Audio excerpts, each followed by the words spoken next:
the chess game of destiny. Have you ever wondered what it feels like to discover that your entire life has been built on lies? How would you react if everything you believed about love, trust, and loyalty turned out to be nothing more than an elaborate deception? What if the person sleeping next to you every night was the very person destroying you from within? My name is Alexandra Hayes, and at 26, I thought I had figured out the formula for a perfect life. I was a respected law professor at the University of Denver, married to Julian Thorne, one of the city's most successful attorneys. From the outside, we were the golden couple everyone envied. But sometimes the most beautiful facades hide the darkest secrets. The morning that changed everything started like any other. I was grading papers in our pristine kitchen when Julian emerged from his shower, that charming smile already plastered across his face. He had that look again, the one I had learned to recognize but never questioned. The look of someone who was already mentally somewhere else. "I have to fly to Miami today," he said, adjusting his tie with the precision of a man who never made mistakes. "Important client meeting. Could be there for 3 days." I nodded, like I always did. Like the good wife I had trained myself to be for the past 7 years. But something felt different that morning. Maybe it was the way he avoided my eyes, or how he had been taking his phone calls in the garage lately. Maybe it was the sudden increase in business trips to places where he claimed to have no connections. "Which client?" I asked, trying to sound casual. Julian paused, just for a fraction of a second, but I caught it. "The Morrison Group. You know, the real estate development company I mentioned last month." I didn't remember him mentioning any Morrison Group, but I smiled and kissed him goodbye anyway. As soon as his car disappeared around the corner, I sat down and did something I had never done before. I searched for the Morrison Group online. Nothing. No real estate development company by that name existed in Miami, or anywhere else for that matter. That was when I noticed his phone charger still plugged into the kitchen outlet. Julian never forgot anything, especially not his charger, unless he was in such a hurry to get away that he couldn't think straight. Unless he had other things on his mind. I spent the day teaching my constitutional law classes, but my mind kept wandering back to that charger. By evening, when Julian called to say he had arrived safely, I had already made a decision that would change everything. I was going to find out what my husband was really doing in Miami. The next morning, I called in sick and drove to Julian's law firm. I told his secretary I was surprising him with lunch, knowing full well he wasn't there. But what I discovered was even more surprising. According to the receptionist, Julian had taken the week off for personal reasons. No business trip, no client meetings, just personal time that apparently didn't include his wife. "Mrs. Thorne, is everything all right?" the young woman asked, noticing my confusion. "Of course," I lied, my lawyer training kicking in automatically. I must have gotten my dates mixed up. As I walked back to my car, I noticed a familiar figure in the parking garage. Serena Vance, one of Julian's colleagues, was loading suitcases into her trunk. Expensive suitcases that looked suspiciously like they were packed for a tropical vacation. When she saw me, her face went pale. "Alexandra, what are you doing here?" "I could ask you the same thing," I replied, studying her carefully. She was wearing a sundress and sandals, hardly appropriate attire for a Denver winter day. "Going somewhere warm?" "Just a quick weekend getaway," she stammered. "You know how stressful work has been lately." But it was Tuesday morning, and her trunk was packed as if she were leaving for more than a weekend. I smiled politely and wished her a good trip, but inside, puzzle pieces were starting to form a picture I desperately didn't want to see. That evening, I did something that went against every principle I had about privacy and trust.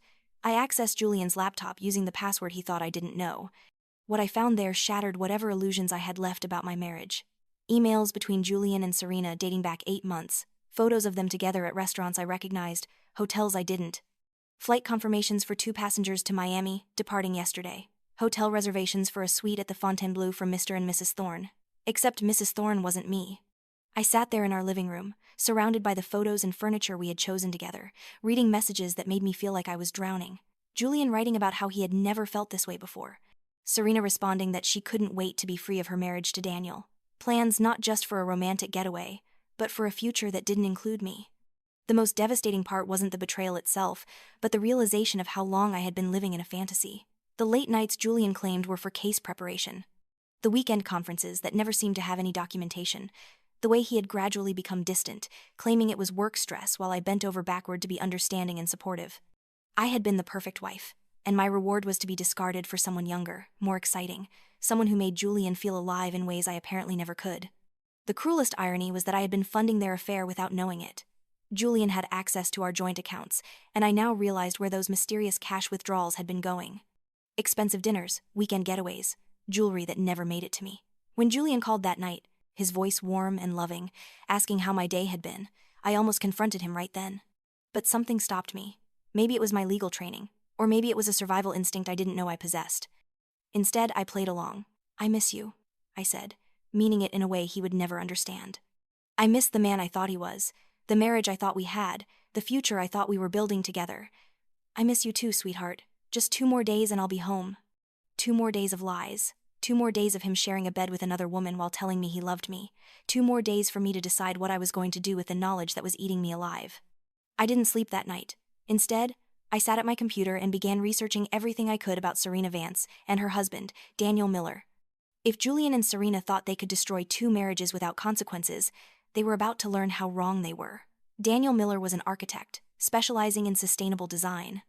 He had won several awards for his work and seemed to be genuinely passionate about environmental conservation. His social media showed a man who clearly adored his wife, posting anniversary messages and photos of their travels together. Looking at his pictures, I felt a kinship with this stranger who was being betrayed just as thoroughly as I was. The next day, I did something that surprised even me. I called Daniel's office and introduced myself as a professor interested in having him speak to my students about sustainable architecture. I suggested we meet for coffee to discuss the details. To my surprise, he agreed immediately. We met at a small cafe near the university, and I was struck by how genuine he seemed. Daniel talked passionately about his work, about his belief that architecture could help heal the environment. He mentioned his wife several times, always with obvious affection. "Serena thinks I get too obsessed with my projects," he said with a laugh. "She's probably right. She's at some marketing conference this week, and I'm already missing her stories about the crazy clients." Marketing conference. Another lie in what was apparently an elaborate web of deception. I found myself studying Daniel's face, wondering when would be the right time to destroy his world the way mine had been destroyed. But I couldn't do it. Not yet. Not until I knew exactly what I was dealing with and how I wanted to handle it. So I thanked him for his time, promised to be in touch about the speaking engagement, and left him believing his wife was building her career while she was actually tearing apart 2 families. On Julian's last day in Miami, I made a reservation at the Obsidian, the most expensive restaurant in Denver. It was the same place Julian had promised to take me for our 5th anniversary, a promise that had been delayed due to his increasing workload. How fitting that it would finally serve a purpose in our relationship, just not the one I had originally imagined. I called Daniel again and invited him to join me for dinner to discuss the speaking engagement in more detail. I picked a time that would coincide perfectly with Julian and Serena's return flight. If they were going to continue their affair on Denver soil, they would do it knowing that their spouses were no longer ignorant victims. The day Julian returned home, he was different. More attentive, more affectionate, as if the guilt was making him overcompensate. He brought me flowers and suggested we go out for dinner. "I was thinking the Obsidian," he said, and I had to admire his audacity. "I know I've been working too much lately. Let me make it up to you." "What a wonderful idea," I replied, my voice steady even as my heart raced. "I'll make a reservation." I didn't tell him I already had one. That evening, I dressed carefully in a deep red dress that Julian had once said made me look too dramatic. I styled my hair in an elegant updo and chose jewelry that commanded attention. If this was going to be a performance, I intended to be memorable. Julian and I arrived at the Obsidian first, and I watched him scan the room nervously, as if he were expecting someone. We were seated at what I had specifically requested as a prominent table with a clear view of the entrance. When Serena walked in 20 minutes later with Daniel, I felt Julian's entire body tense beside me. Serena saw us immediately, her face draining of color. Daniel, oblivious to the undercurrents, waved cheerfully when he spotted me. "Alexandra, what a wonderful coincidence," he called out, approaching our table with Serena trailing reluctantly behind him. "This is my wife, Serena. Serena, this is the professor I was telling you about." I stood gracefully and extended my hand to Serena, whose palm was damp with sweat. "How lovely to finally meet you," I said with a smile that didn't reach my eyes. "Julian, darling, this is Daniel Miller, the architect I mentioned, and his wife, Serena." Julian mumbled something that might have been a greeting, but his face had taken on a grayish pallor. Serena looked like she might faint. "What an amazing coincidence that we're all here tonight," I continued conversationally. "Daniel, why don't you and Serena join us? I'd love to hear about Serena's marketing conference. Miami, wasn't it?" The silence that followed was deafening. Daniel looked confused, glancing between his wife and Julian. Serena opened her mouth, but no words came out. Julian was staring at his water glass as if it held the secrets of the universe. "Actually," I said, my voice cutting through the tension like a blade, "why don't we get a private dining room? I think we have quite a lot to discuss." What followed was the most surreal dinner of my life. In a private room at Denver's most exclusive restaurant, I systematically dismantled the lies that had been destroying 2 marriages. I presented the evidence I had gathered with the precision of a prosecutor making a closing argument. The emails, the photos, the hotel reservations, the joint bank account withdrawals that had funded their romantic getaways, the fictional business trips and conferences that had provided their cover story. Daniel sat in stunned silence as I revealed his wife's 8-month affair. Julian tried to interrupt several times, but I shut him down with a look that could have frozen fire. Serena cried, but they were tears of being caught, not tears of genuine remorse. I trusted you, Daniel finally said to Serena, his voice barely above a whisper. I trusted you completely. And I loved you, I said to Julian, the past tense, deliberate and final. But love built on lies isn't love at all. It's just another form of fraud. Julian tried to reach for my hand, but I pulled away. Alexandra, please. Let me explain. Explain what? That you've been living a double life for 8 months? That you've been stealing from our joint accounts to fund your affair? That you've been planning a future with another woman while sleeping in my bed every night? The truth was finally out in the open, and the relief was almost overwhelming. For months, I had been questioning my own intuition, wondering why I felt so disconnected from my husband, blaming myself for the growing distance between us. Now I knew it wasn't my imagination or my failure as a wife. It was Julian's betrayal and my willingness to ignore the signs because I wanted to believe in our marriage. What happens now? Serena asked, her voice small and defeated. I looked at her for a long moment, this woman who had helped destroy my marriage while undermining her own. Now you both face the consequences of your choices. I'll be filing for divorce next week. I suggest you both find new jobs, because I'll be sharing this information with your colleagues. Actions have consequences, and you're about to learn what they are. Julian tried once more to salvage something from the wreckage. Alexandra, we can work through this. People make mistakes. Mistakes? I laughed, but there was no humor in it. Julian, a mistake is forgetting to pick up milk on the way home. What you did was make a choice. Over and over again. For 8 months. You chose to lie to me every single day. You chose to steal from our joint account to fund your affair. You chose to plan a future that didn't include me while pretending to be my loving husband. I stood up, my legs surprisingly steady despite the magnitude of what had just happened. I won't be home tonight. I'll be staying at the Celeste Hotel. You have until Monday morning to move out of our house. After that, all communication goes through lawyers. As I walked out of that private dining room, leaving behind the ruins of my marriage and Julian's career, I felt something I hadn't experienced in months. Freedom. The crushing weight of trying to hold together a relationship that was already dead had been lifted from my shoulders. Daniel followed me into the hotel lobby. He looked lost, like a man who had just discovered that everything he believed about his life was wrong. I'm sorry you had to find out this way, I told him, but you deserve to know the truth. How did you know? He asked. I stopped believing the lies and started paying attention to the evidence, I replied. Your wife and my husband got careless, or maybe they just stopped caring about hiding it. We sat in the hotel bar, two strangers bound together by betrayal, and talked until nearly dawn. Daniel told me about the plans he and Serena had made for their future, the house they were designing together, the children they had talked about having. I told him about the anniversary trips that had been postponed, the growing distance I had blamed on work stress, the feeling that I was living with a stranger who wore my husband's face.